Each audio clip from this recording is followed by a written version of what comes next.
ഓം ശാന്തി. 13/1/2026 പ്രഭാതമുരളി മധുബൻ. മധുരമായ കുട്ടികളെ, ബാബയുടെ ശ്രീമത്തിന് ആദരവ് കൊടുക്കുക. അർത്ഥം: മുരളി ഒരിക്കലും മുടക്കാതിരിക്കുക, ഓരോ ആജ്ഞയും പാലിക്കുക. ചോദ്യം: നിങ്ങൾ കുട്ടികളോട് ആരെങ്കിലും സുഖമാണോ എന്ന് ചോദിക്കുകയാണെങ്കിൽ നിങ്ങൾ എന്ത് മറുപടി ഉറപ്പോടെ കൊടുക്കണം? ഉത്തരം: പറയൂ, ചിന്തയുണ്ടായിരുന്നു ദൂരെ ബ്രഹ്മത്തിലിരിക്കുന്ന ആളിനെക്കുറിച്ച്. ആ ബാബയെ ലഭിച്ചു കഴിഞ്ഞു, ബാക്കി എന്ത് വേണം? നേടേണ്ടത് നേടിക്കഴിഞ്ഞു. നിങ്ങൾ ഈശ്വരീയ സന്താനങ്ങൾക്ക് ഒരു കാര്യത്തിലും ചിന്ത ഉണ്ടായിരിക്കില്ല. നിങ്ങളെ ബാബ തൻ്റേതാക്കി മാറ്റി നിങ്ങളിൽ കിരീടം വെച്ച് തന്നു. പിന്നെ എന്ത് കാര്യത്തിനാണ് ചിന്ത? ഓം ശാന്തി.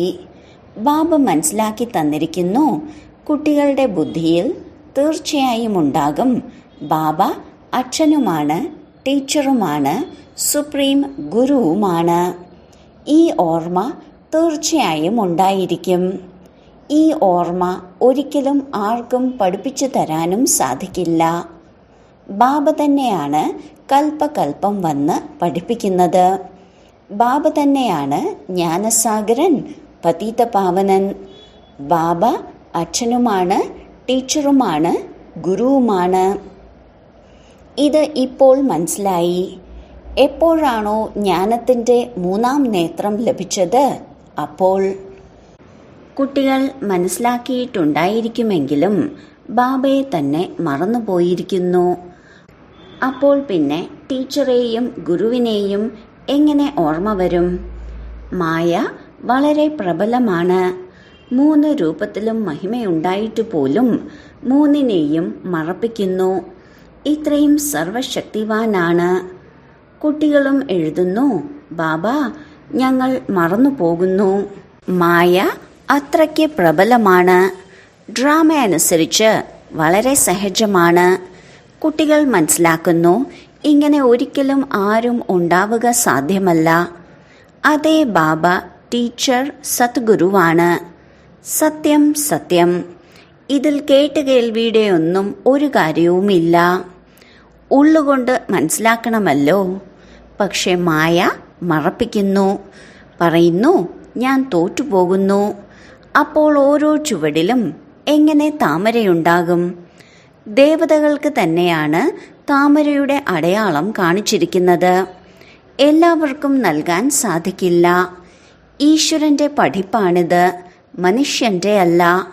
ഒരിക്കലും ഈ പഠിപ്പ് മനുഷ്യന്റേതാവാൻ സാധ്യമല്ല. ദേവതകളുടെ മഹിമ ചെയ്യുന്നുണ്ടാവും, പക്ഷേ എന്നാലും ഉയർന്നതിലും ഉയർന്നത് ഒരേ ഒരു ബാബയാണ്. ബാക്കി ദേവതകളുടെ മഹിമ എന്താണ്? ഇന്ന് ഭിക്ഷക്കാരൻ, നാളെ രാജാവ്. ഇപ്പോൾ നിങ്ങൾ പുരുഷാർത്ഥം ചെയ്തുകൊണ്ടിരിക്കുകയാണ് ഇങ്ങനെ ആകുന്നതിന് വേണ്ടി, അതായത് ലക്ഷ്മി നാരായണൻ ആകുന്നതിന് വേണ്ടി. അറിയാം, ഈ പുരുഷാർത്ഥത്തിൽ വളരെ പേർ തോറ്റുപോകുന്നു. പഠിക്കുന്നതും പിന്നെ ഇവരാണ് കൽപ്പം മുൻപ് പാസ്സായിരുന്നവർ. വാസ്തവത്തിൽ ജ്ഞാനം വളരെ സഹജമാണ്, പക്ഷെ മായ മറപ്പിക്കുന്നു. ബാബ പറയുകയാണ്, തൻ്റെ ചാർട്ട് എഴുതൂ, പക്ഷേ എഴുതുന്നില്ല. എത്രത്തോളം ഇരുന്ന് എഴുതും? അഥവാ എഴുതുകയാണെങ്കിൽ പരിശോധിക്കും, 2 മണിക്കൂർ ഓർമ്മയിൽ ഇരുന്നോ? പിന്നീട് ഇതും അവർക്ക് മനസ്സിലാക്കാൻ പറ്റുന്നു, ആരൊക്കെ ബാബയുടെ ശ്രീമതം കാര്യത്തിൽ ഉപയോഗിക്കുന്നുവെന്ന്. ബാബയാണെങ്കിൽ മനസ്സിലാക്കും, ഈ പാവത്തിന് ലജ്ജ വരുന്നുണ്ടാവും. ഇല്ല എങ്കിൽ ശ്രീമതത്തെ പ്രയോഗത്തിൽ കൊണ്ടുവരണം. പക്ഷേ 2% ബുദ്ധിമുട്ടി ചാർട്ട് എഴുതുന്നു. കുട്ടികൾക്ക് ശ്രീമത്തിനോട് ഇത്രയും ആദരവ് കാണുന്നില്ല. മുരളി ലഭിച്ചിട്ട് പോലും പഠിക്കുന്നില്ല. ഹൃദയത്തിൽ തീർച്ചയായും ഉണ്ടാകും, ബാബ പറയുന്നതെല്ലാം സത്യമാണ്. നമ്മൾ മുരളി തന്നെ പഠിക്കുന്നില്ല എങ്കിൽ ബാക്കി മറ്റുള്ളവർക്ക് മനസ്സിലാക്കി കൊടുക്കുമോ? അല്പസമയം ഓർമ്മയുടെ യാത്രയിൽ ഇരുന്നു. ഓം ശാന്തി. ആത്മീയ അച്ഛൻ ആത്മീയ കുട്ടികൾക്ക് മനസ്സിലാക്കി തരുന്നു. ഇതാണെങ്കിൽ കുട്ടികൾ മനസ്സിലാക്കുന്നു, നമ്മൾ ആത്മാവാണ്, നമ്മെ പരംപിത പരമാത്മാവ് പഠിപ്പിച്ചുകൊണ്ടിരിക്കുകയാണ്. വേറെ എന്താണ് പറയുന്നത്? എന്നെ ഓർമ്മിക്കൂ, എങ്കിൽ നിങ്ങൾ സ്വർഗത്തിൻ്റെ അധികാരിയായി മാറും. ഇതിൽ ബാബയും വന്നു, പഠിപ്പും പഠിപ്പിക്കുന്ന ആളും വന്നു കഴിഞ്ഞു, സദ്ഗതി ദാതാവും വന്നു കഴിഞ്ഞു. കുറച്ചു വാക്കുകളിൽ മുഴുവൻ ജ്ഞാനവും വന്നു ചേരുന്നു. ഇവിടെ നിങ്ങൾ വന്നിരിക്കുന്നത് തന്നെ ഇതിനെ റിവൈസ് ചെയ്യുന്നതിന് വേണ്ടിയാണ്. ബാബയും ഇത് തന്നെയാണ് മനസ്സിലാക്കി തരുന്നത്. എന്തുകൊണ്ടെന്നാൽ നിങ്ങൾ സ്വയം പറയുകയാണ്, ഞങ്ങൾ മറന്നുപോയിരിക്കുന്നു. അതുകൊണ്ട് റിവൈസ് ചെയ്യുന്നതിന് ഇവിടെ വന്നിരിക്കുകയാണ്. ചിലർ ഇവിടെ ഇരുന്നിട്ട് പോലും റിവൈസ് ചെയ്യുന്നില്ല, ഭാഗ്യത്തിലില്ല. പുരുഷാർത്ഥമാണെങ്കിൽ ബാബ ചെയ്യിക്കുകയാണ്. പുരുഷാർത്ഥം ചെയ്യിക്കുന്നത് ഒരു ബാബ തന്നെയാണ്. ഇതിലാർക്കും വിശേഷ പരിഗണന കൊടുക്കാൻ സാധിക്കില്ല. സ്പെഷ്യൽ ക്ലാസ്സുമില്ല. ആ പഠിപ്പിൽ സ്പെഷ്യലായി പഠിക്കുന്നതിന് വേണ്ടി ടീച്ചറെ വെക്കുന്നു. ഇവിടെയാണെങ്കിൽ ഭാഗ്യമുണ്ടാക്കുന്നതിന് വേണ്ടി എല്ലാവരെയും പഠിപ്പിക്കുന്നു. ഓരോരുത്തരെയും ഒറ്റയ്ക്ക് ഏതുവരെ പഠിപ്പിക്കും? എത്രയധികം കുട്ടികളാണ്? ആ പഠിപ്പിൽ ഏതെങ്കിലും ഉന്നതനായ വ്യക്തിയുടെ കുട്ടികളുണ്ടെങ്കിൽ അവരെ സ്പെഷ്യലായി പഠിപ്പിക്കുന്നു. ടീച്ചർക്കറിയാം ഈ കുട്ടിക്ക് ബുദ്ധി കുറവാണ്, അതുകൊണ്ട് അവനെ സ്കോളർഷിപ്പിന് യോഗ്യനാക്കി മാറ്റണം. ഈ ബാബ അങ്ങനെ ചെയ്യുന്നില്ല. ബാബയാണെങ്കിൽ ഏകരസമായി എല്ലാവരെയും പഠിപ്പിക്കുന്നു. അവിടെ ടീച്ചർ കൂടുതൽ പ്രയത്നം ചെയ്യിക്കുന്നു. ഇവിടെയാണെങ്കിൽ ആരെയും ഒറ്റയ്ക്ക് എക്സ്ട്രാ പ്രയത്നം ചെയ്യിക്കുന്നില്ല. എക്സ്ട്രാ പ്രയത്നം ചെയ്യുന്നു അർത്ഥം മാസ്റ്റർ കുറച്ച് കൃപ കാട്ടുന്നു എന്നാണ്. അവരാണെങ്കിൽ പൈസ വാങ്ങുന്നു, പ്രത്യേക സമയം നൽകി പഠിപ്പിക്കുന്നു. അതിലൂടെ അവർ കൂടുതൽ പഠിച്ച് സമർത്ഥനാകുന്നു. ഇവിടെയാണെങ്കിൽ കൂടുതലൊന്നും പഠിക്കേണ്ട കാര്യം തന്നെയില്ല. ബാബയുടെ കാര്യം തന്നെ പുതിയതാണ്. ഒരേ ഒരു മഹാമന്ത്രം നൽകുന്നു, മന്മനാ ഭവ. ഓർമ്മയിലൂടെ എന്ത് സംഭവിക്കുന്നു? ഇതാണെങ്കിൽ മനസ്സിലാക്കുന്നു, ബാബ തന്നെയാണ് പതീത പാവനൻ. അറിയാം, ബാബയെ ഓർമ്മിക്കുന്നതിലൂടെ മാത്രമേ പാവനമായി മാറൂ. ഇപ്പോൾ നിങ്ങൾ കുട്ടികൾക്ക് ജ്ഞാനമുണ്ട്. എത്ര ഓർമ്മിക്കുന്നുവോ അത്രയും പാവനമായി മാറും. കുറച്ച് ഓർമ്മിക്കുകയാണെങ്കിൽ കുറച്ച് പാവനമാകും. ഇത് നിങ്ങൾ കുട്ടികളുടെ പ്രയത്നമനുസരിച്ചാണ്. പരിധിയില്ലാത്ത ബാബയെ ഓർമ്മിക്കുന്നതിലൂടെ നമുക്ക് ഇവരെ പോലെ, അതായത് ലക്ഷ്മി നാരായണൻ ആകണം. ഇവരുടെ മഹിമയാണെങ്കിൽ എല്ലാവർക്കും അറിയാം. പറയുന്നുമുണ്ട്, അങ്ങ് പുണ്യാത്മാവാണ്, ഞങ്ങൾ പാപാത്മാക്കളാണ്. അനേകം ക്ഷേത്രങ്ങൾ ഉണ്ടാക്കിയിരിക്കുന്നു. അവിടെ എല്ലാവരും എന്ത് ചെയ്യാനാണ് പോകുന്നത്? ദർശനത്തിലൂടെ ഫലം ഒന്നും തന്നെ ഉണ്ടാവില്ല. പരസ്പരം നോക്കിപ്പോകുന്നു, അത്രമാത്രം. ദർശനം ചെയ്യാൻ പോകുന്നു. ഇന്നയാൾ യാത്രയ്ക്ക് പോകുന്നു, നമുക്കും പോകാം. ഇതിലൂടെ എന്തു കിട്ടും? ഒന്നും തന്നെ ഇല്ല. നിങ്ങൾ കുട്ടികളും യാത്രകൾ ചെയ്തിട്ടുണ്ട്. എങ്ങനെയാണോ മറ്റുള്ളവർ ഉത്സവം ആഘോഷിക്കുന്നത്, അതുപോലെ യാത്രയും ഒരു ഉത്സവമാണെന്ന് മനസ്സിലാക്കുന്നു. ഇപ്പോൾ നിങ്ങൾ ഓർമ്മയുടെ യാത്രയും ഒരു ഉത്സവമാണെന്ന് മനസ്സിലാക്കൂ. നിങ്ങൾ ഓർമ്മയുടെ യാത്രയിൽ ഇരിക്കുകയാണ്. വാക്കും ഒന്ന് തന്നെയാണ്, മന്മനാ ഭവ. നിങ്ങളുടെ ഈ യാത്ര അനാദിയാണ്. അവരും പറയുന്നു, ആ യാത്ര ഞങ്ങൾ അനാദിയായി ചെയ്തു വന്നതാണ്. പക്ഷേ നിങ്ങളിപ്പോൾ ജ്ഞാനസഹിതം പറയൂ, ഞങ്ങൾ കൽപ്പകൽപ്പം ഈ യാത്ര ചെയ്യുന്നു. ബാബ തന്നെയാണ് വന്ന് ഈ യാത്ര പഠിപ്പിക്കുന്നത്. അവർ 4 ധാമവും ഓരോ ജന്മത്തിലും യാത്ര ചെയ്യുന്നു. ഇതാണെങ്കിൽ പരിധിയില്ലാത്ത ബാബ പറയുകയാണ്, എന്നെ ഓർമ്മിക്കൂ, എങ്കിൽ നിങ്ങൾ പാവനമായി മാറും. ഇങ്ങനെ ആരും ഒരിക്കലും പറഞ്ഞിട്ടുണ്ടാവില്ല. യാത്രയിലൂടെ നിങ്ങൾ പാവനമായി മാറും എന്ന്. മനുഷ്യർ യാത്രയ്ക്ക് പോകുമ്പോൾ ആ സമയം പാവനമായിരിക്കുന്നു. ഇന്നത്തെ കാലത്ത് അവിടെയും മോശമായി മാറിയിരിക്കുകയാണ്, പാവനമായിരിക്കുന്നില്ല. ഈ ആത്മീയ യാത്രയാണെങ്കിൽ ആർക്കും അറിയുകയില്ല. നിങ്ങൾക്കിപ്പോൾ ബാബ പറഞ്ഞു തന്നു, ഇത് സത്യമായ ഓർമ്മയുടെ യാത്രയാണ്. ആ യാത്രയുടെ ചക്രം കറങ്ങാൻ പോകുന്നു. എന്നിട്ടും ഏതുപോലെയാണോ അതുപോലെ തന്നെ ആയി മാറുന്നു. ചക്രം കറങ്ങിക്കൊണ്ടേയിരിക്കുന്നു. എങ്ങനെയാണോ വാസ്കോഡ ഗാമ ലോകം ചുറ്റിയത് അതുപോലെ ഇതും ചക്രം കറങ്ങലാണല്ലോ. ഗീതവുമുണ്ടല്ലോ, 4 ഭാഗവും ചുറ്റിക്കറങ്ങി. എന്നിട്ടും എപ്പോഴും ദൂരെയാണ്. ഭക്തിമാർഗത്തിൽ ഒന്നും ലഭിക്കുകയില്ല. ഭഗവാനെ ആർക്കും ലഭിക്കുന്നില്ല. ഭഗവാനിൽ നിന്ന് ദൂരെ തന്നെയായിരിക്കും. ചുറ്റിക്കറങ്ങി വീണ്ടും വീട്ടിൽ വന്ന് 5 വികാരത്തിൽ കുടുങ്ങുന്നു. ആ എല്ലാ യാത്രകളും അസത്യമാണ്. ഇപ്പോൾ നിങ്ങൾ കുട്ടികൾക്കറിയാം, ഇത് പുരുഷോത്തമ സംഗമയുഗമാണ്. എപ്പോഴാണോ ബാബ വരുന്നത്, ഒരു ദിവസം എല്ലാവരും അറിയും ബാബ വന്നു കഴിഞ്ഞു. ഭഗവാനെ അവസാനം ലഭിക്കും. എന്നാൽ എങ്ങനെ, ഇത് ആർക്കും തന്നെ അറിയുകയില്ല. ഇതാണെങ്കിൽ മധുരമായ കുട്ടികൾക്കറിയാം, നമ്മൾ ശ്രീമതത്തിലൂടെ ഈ ഭാരതത്തെ വീണ്ടും സ്വർഗമാക്കി മാറ്റിക്കൊണ്ടിരിക്കുകയാണ്. ഭാരതത്തിൻ്റെ തന്നെ പേര് നിങ്ങൾ നേടും. ആ സമയം വേറെ ഒരു ധർമ്മവും ഉണ്ടായിരിക്കില്ല. മുഴുവൻ വിശ്വവും പവിത്രമായി മാറുന്നു. ഇപ്പോഴാണെങ്കിൽ അനേകം ധർമ്മങ്ങളാണ്. ബാബ വന്ന് നിങ്ങൾക്ക് മുഴുവൻ വൃക്ഷത്തിൻ്റെയും ജ്ഞാനം കേൾപ്പിക്കുന്നു. നിങ്ങൾക്ക് സ്മൃതി ഉണർത്തി തരുന്നു.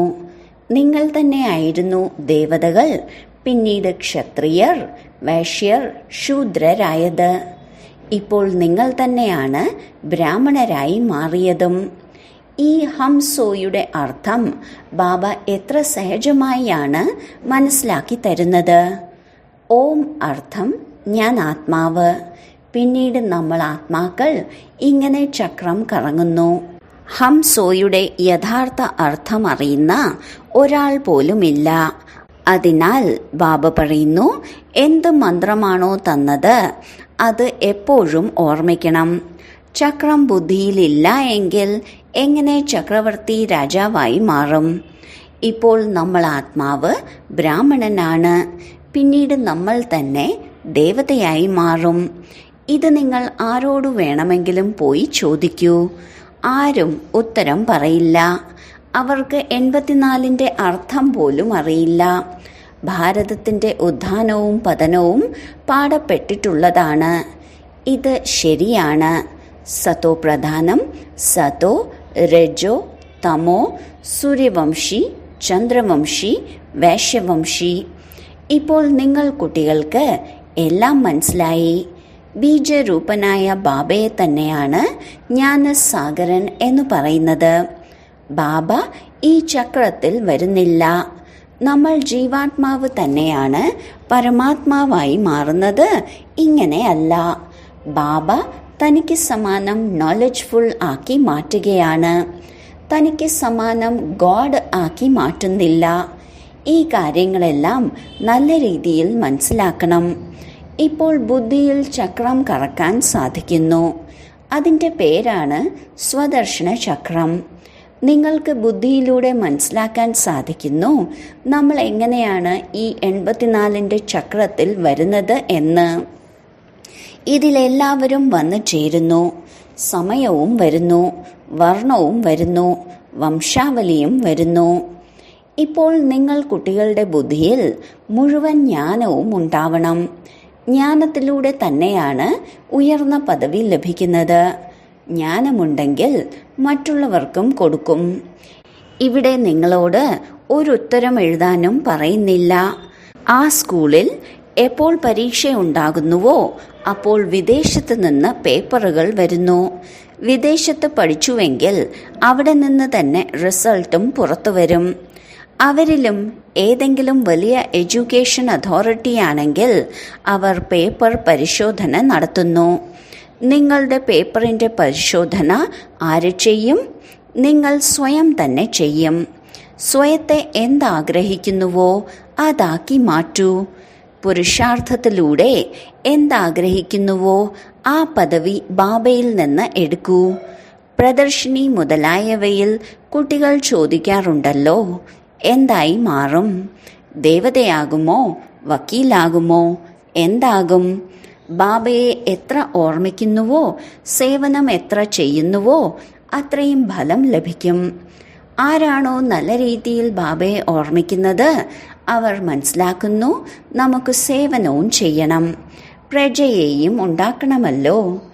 ഈ രാജധാനി സ്ഥാപിച്ചുകൊണ്ടിരിക്കുകയാണ്. അതിനാൽ അതിലെല്ലാവരും വേണം. അവിടെ മന്ത്രി ഉണ്ടായിരിക്കില്ല. മന്ത്രിയുടെ ആവശ്യം അവർക്കാണുണ്ടാവുക ആരിലാണോ ശക്തി കുറവാകുന്നത്. നിങ്ങൾക്ക് അവിടെ നിർദ്ദേശത്തിൻ്റെ ആവശ്യം ഉണ്ടാകുന്നില്ല. ബാബയുടെ അടുത്ത് നിർദ്ദേശം എടുക്കുന്നതിന് വരുന്നു, സ്ഥൂല കാര്യങ്ങളുടെ അഭിപ്രായം എടുക്കുന്നു. പൈസ എന്ത് ചെയ്യും? ജോലി എങ്ങനെ ചെയ്യും? ബാബ പറയുന്നു, ഈ ലൗകിക കാര്യങ്ങൾ ബാബയുടെ അടുത്ത് കൊണ്ടുവരരുത്. അതെ, എവിടെയെങ്കിലും നൈരാശ്യമുള്ളവരായി മാറാതിരിക്കാൻ വേണ്ടി എന്തെങ്കിലുമൊക്കെ കൗശലം പ്രയോഗിച്ച് പറഞ്ഞു തരുന്നു. ഇതൊന്നും എൻ്റെ ജോലിയല്ല, എൻ്റേത് ഈശ്വരീയ ഉത്തരവാദിത്വമാണ്. നിങ്ങൾക്ക് വഴി പറഞ്ഞു തരുന്നതിൻ്റെ. നിങ്ങൾ എങ്ങനെ വിശ്വത്തിൻ്റെ അധികാരിയായി മാറും? നിങ്ങൾക്ക് ശ്രീമതം ലഭിച്ചിരിക്കുന്നു. ബാക്കിയെല്ലാം ആസുരീയ മതമാണ്. സത്യയുഗത്തിൽ പറയും ശ്രീമതം, കലിയുഗത്തിൽ ആസുരീയ മതം. അതാണ് സുഖധാമം. അവിടെ ഇങ്ങനെയൊന്നും പറയില്ല, സുഖമാണോ, ആരോഗ്യം നല്ലതാണോ. ഈ ശബ്ദം അവിടെ ഉണ്ടായിരിക്കുകയേയില്ല. ഇത് ഇവിടെയാണ് ചോദിക്കുന്നത്. ഒരു ബുദ്ധിമുട്ടും ഇല്ലല്ലോ, സുഖമാണോ? ഇതിൽ തന്നെ ഒരുപാട് കാര്യങ്ങൾ അറിയാൻ കഴിയുന്നു. അവിടെ ദുഃഖമേയില്ല ചോദിക്കാൻ വേണ്ടി. ഇത് തന്നെയാണ് ദുഃഖത്തിൻ്റെ ലോകം. വാസ്തവത്തിൽ നിങ്ങളോട് ആർക്കും ചോദിക്കാൻ സാധിക്കില്ല. മായ വീഴ്ത്തുന്ന ആളാണെങ്കിലും ബാബയെ ലഭിച്ചുവല്ലോ. നിങ്ങൾ പറയും, എന്താ നിങ്ങൾ സുഖവിവരം ചോദിക്കുകയാണോ? ഞങ്ങൾ ഈശ്വരൻ്റെ കുട്ടികളാണ്, ഞങ്ങളോട് എന്ത് സുഖവിവരമാണ് ചോദിക്കാനുള്ളത്? ചിന്തയുണ്ടായിരുന്നു ദൂരെ ബ്രഹ്മത്തിൽ ഇരിക്കുന്ന ബാബയെക്കുറിച്ച്. ആ ബാബയെ ലഭിച്ചു കഴിഞ്ഞു. പിന്നെ എന്തിൻ്റെയാണ് ചിന്ത? ഇത് സദാ ഓർമ്മയുണ്ടാവണം. നമ്മൾ ആരുടെ കുട്ടികളാണ്? ഈ ജ്ഞാനവും ബുദ്ധിയിലുണ്ട്. എപ്പോൾ നമ്മൾ പാവനമായി മാറുന്നുവോ അപ്പോൾ യുദ്ധം ആരംഭിക്കും. അതിനാൽ എപ്പോൾ ആരെങ്കിലും നിങ്ങളോട് ചോദിക്കുകയാണ്, സുഖമാണോ? അപ്പോൾ പറയൂ, ഞങ്ങൾ സദാ സന്തോഷത്തിലാണ്. രോഗമുണ്ടെങ്കിൽ പോലും ബാബയുടെ ഓർമ്മയിലിരിക്കും. നിങ്ങൾ സ്വർഗത്തിലേക്കാൾ കൂടുതൽ ഇവിടെ സന്തോഷത്തിലാണ്.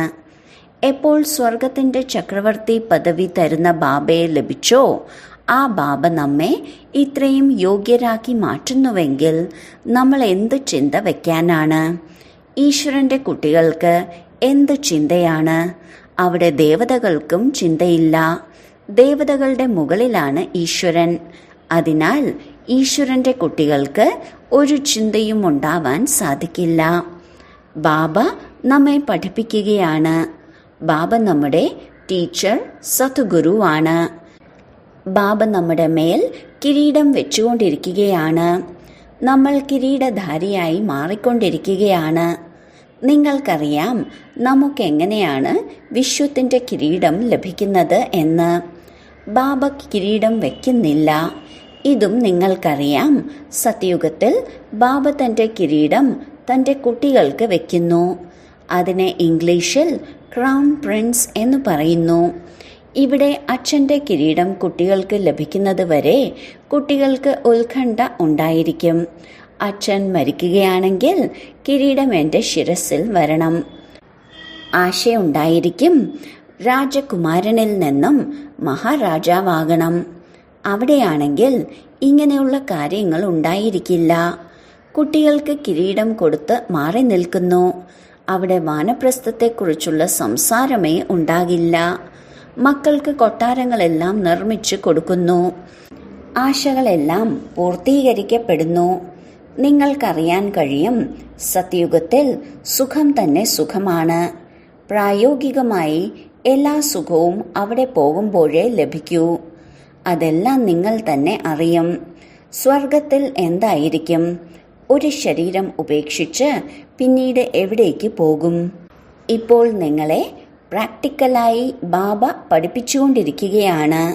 നിങ്ങൾക്കറിയാം, നമ്മൾ സത്യമായ സ്വർഗത്തിൽ പോകും. അവരാണെങ്കിൽ പറയുന്നു, ഞങ്ങൾ സ്വർഗത്തിൽ പോകുന്നു. സ്വർഗമെന്ന് എന്തിനെയാണ് പറയുന്നതെന്ന് പോലും അറിയില്ല. ജന്മജന്മാന്തരം ഈ അജ്ഞാനത്തിന്റെ കാര്യങ്ങൾ കേട്ടുകൊണ്ടുവന്നു. ഇപ്പോൾ ബാബ നിങ്ങൾക്ക് സത്യമായ കാര്യങ്ങൾ കേൾപ്പിക്കുന്നു. ശരി, വളരെ കാലത്തെ വേർപാടിന് ശേഷം തിരികെ കിട്ടിയ മധുരമായ സന്താനങ്ങൾക്ക് മാതാവും പിതാവുമായ ബാബ്ദാദയുടെ സ്നേഹസ്മരണകളും പുലർക്കാല വന്ദനവും. ആത്മീയ പിതാവിൻ്റെ ആത്മീയ കുട്ടികൾക്ക് നമസ്കാരം. ധാരണയ്ക്കുള്ള മുഖ്യസാരം: 1. സദാ സന്തോഷത്തിലിരിക്കുന്നതിന് വേണ്ടി ബാബയുടെ ഓർമ്മയിൽ ഇരിക്കണം. പഠിപ്പിലൂടെ തനിക്ക് രാജകിരീടം വെക്കണം. 2. ശ്രീമതത്തിലൂടെ ഭാരതത്തെ സ്വർഗമാക്കി മാറ്റുന്നതിൻ്റെ സേവനം ചെയ്യണം. സദാ ശ്രീമത്തിന് ആദരവ് കൊടുക്കണം.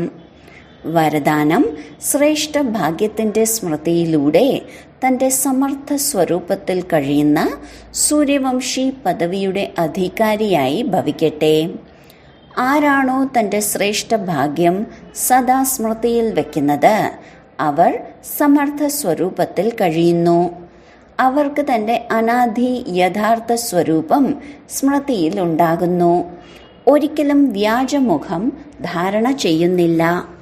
പലപ്പോഴും മായ വ്യാജഗുണത്തിൻ്റെയും കർത്തവ്യത്തിൻ്റെയും സ്വരൂപമാക്കി മാറ്റുന്നു.